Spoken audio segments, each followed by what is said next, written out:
À travers l'évangile, Jésus s'attaque très souvent à deux racines du péché, source de tant de désordre dans notre société. La cupidité est un appétit démesuré, de pouvoir et de puissance.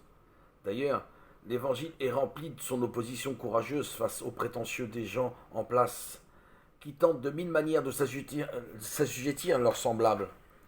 Rappelons-nous ces démêlés avec les pharisiens, les scribes, les docteurs de la loi, les sadducéens, les hérodiens.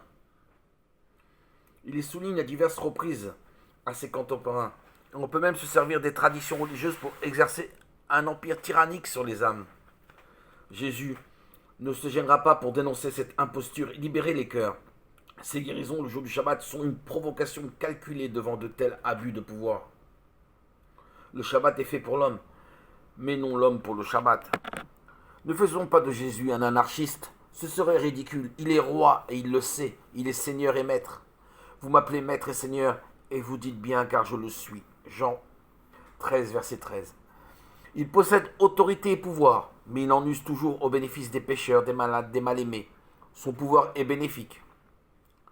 Jésus connaît donc ce que représente le pouvoir, un service dont malheureusement nous pouvons abuser en le détournant à notre profit personnel.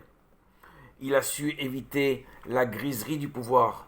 Le soir de la multiplication des pains, les siens ont voulu le faire roi, mais il a su calmer les foules, les renvoyer. Forcer ses apôtres à embarquer et à traverser la mer, abandonnant ainsi leurs rêves de gloire. Aussi, lorsque les fils de Zébédée, Jacques et Jean, appuyés par leur mère, viendront lui demander les premières places dans son royaume, l'accueil sera-t-il assez frais? Vous ne savez pas ce que vous demandez, Matthieu 20, verset 22.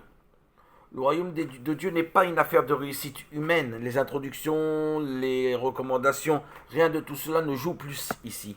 C'est le Père qui, dans son amour, prédestine les hommes à cet amour insensé. Et les plus petits, les plus déshérités sont les préférés de son cœur. Aussi, n'exaucera-t-il pas la demande de cette mère ambitieuse? Mais quand être assis à ma droite et à ma gauche, il ne m'appartient pas de l'accorder. C'est pour ceux à qui cela est destiné par mon Père. Que ses fils ne se donnent donc pas à lui pour les premières places, car à ses yeux rien n'est plus ambigu que le pouvoir. Par contre, il les engage sur la voie mystérieuse choisie par le Fils de l'homme, la voie du service et de la souffrance acceptée.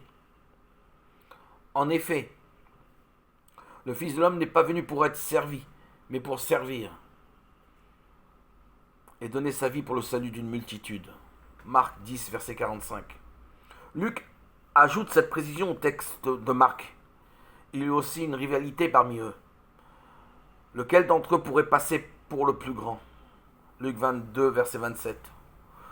Nous connaissons cette comédie des grands dans le monde politique, les grands et ceux qui voudraient bien l'être. Jésus, à cette occasion, va redire aux siens ce que lui pense de cette fameuse grandeur et excellence personnelle. Dans un geste amical, il les rassemble près de lui et leur parle. Les rois des nations s'en rendent les maîtres. Leurs princes reçoivent le nom de bienfaiteurs. Luc 22, verset 25. Je ne sais si ces apôtres ont perçu l'ironie impitoyable de ces paroles. Il y a un humour noir à nous dire que ceux qui pressurent les peuples en sont appelés bienfaiteurs. Jésus s'inscrit donc en faux contre la sagesse des malins. Il livre alors aux siens ses principes d'action. Ils vont à l'encontre de la loi du plus fort, à l'encontre de l'orgueil qui veut dominer, s'imposer, exploiter. Quant à vous, n'agissez pas ainsi, mais que le plus grand parmi vous soit comme le plus jeune et que le chef soit comme celui qui sert.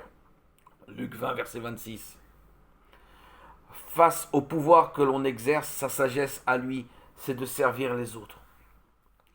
Il s'oppose donc à la mentalité courante, à toute manière de s'imposer. Lui, le Fils se fait le serviteur de tous. En effet, au milieu de vous, je suis comme celui qui sert. Luc 22, verset 27. Pour lui, le pouvoir avant tout crée des devoirs à celui qui le détient ou l'exerce. Tout cela est si vrai pour nous au niveau de nos familles, entre époux, entre enfants et parents, au niveau de nos relations sociales, entre employés et employeurs, au niveau politique, entre gouvernants et gouvernés. Il n'y a pas de communauté chrétienne possible si nous ne demandons pas pardon à Dieu de cette attitude tyrannique que nous adoptons trop souvent vis-à-vis de nos frères. Prétention ridicule où notre moi se veut toujours premier et roi bienfaiteur. Rappelons-nous l'humour du Seigneur. Laissons tomber notre grandeur et soyons simplement à son exemple, celui qui sert,